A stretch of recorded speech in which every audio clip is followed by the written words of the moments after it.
Okay, so this is called Parallel Universe, and I stole this from Senior Wooly. And basically what you do is, if you're getting ready to tell a story, if you could use a movie talk and do screenshots, you could just come up with, look for some clip art or some photos online for a story that you're thinking about doing.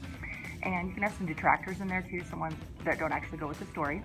But it's a great way to kind of front load some vocabulary and get the kids in the mind of creating a story. And this is also an excellent way to get feedback and input and engagement from students who are not very proficient in the target language. And let me show you how. Okay, so I would start by coming to the board. Okay, now if you want to control the story a little bit more, you can go ahead and choose the first image, but you can also have your students choose the first image. I'm going to go ahead and choose it today.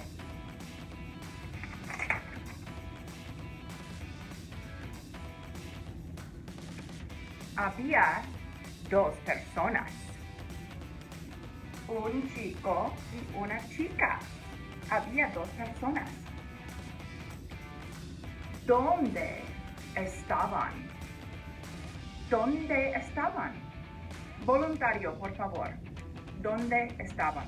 And then a student would come up and they would take a picture to answer the question I just asked.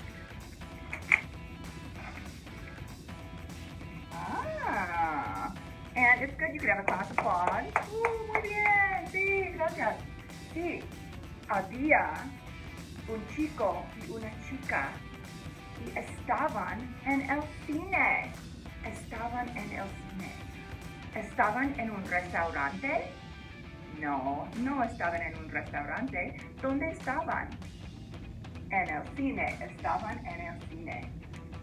Y ¿a dónde fueron después? ¿A dónde fueron después?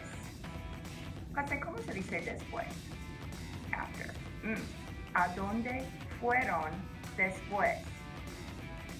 Voluntario.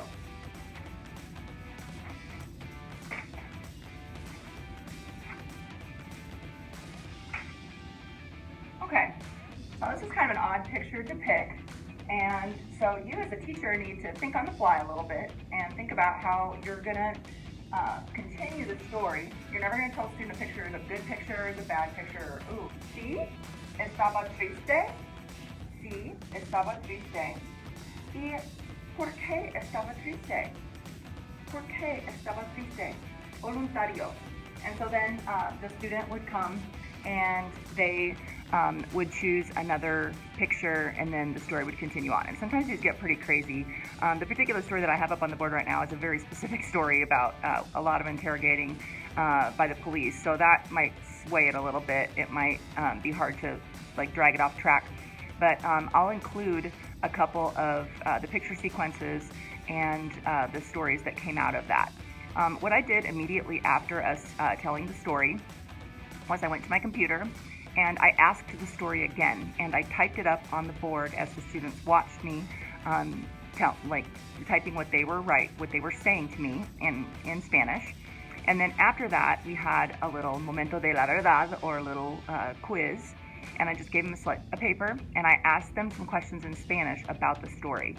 Now, I did write some words that came up, like culpable, and some different words that popped up while we were asking the story up on the board, but I did erase those before we did the little quiz, because we did do the right up on the board so they can see that being written.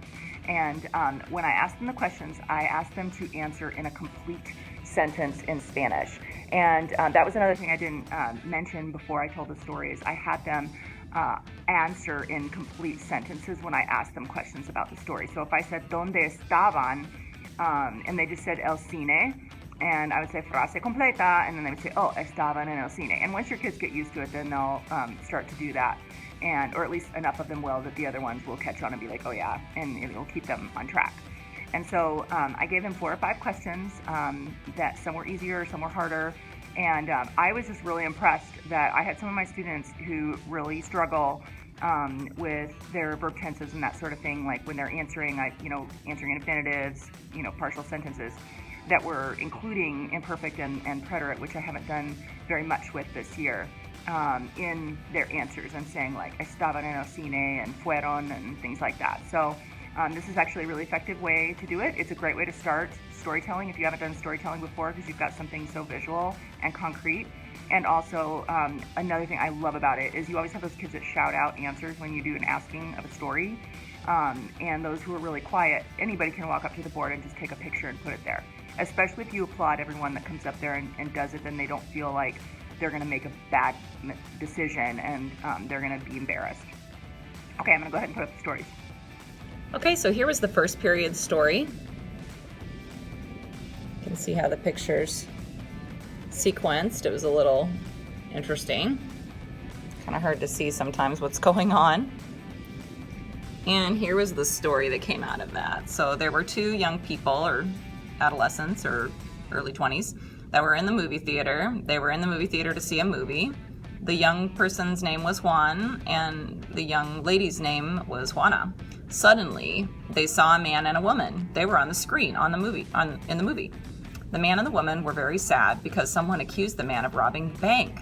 There was a detective whose name was Victor.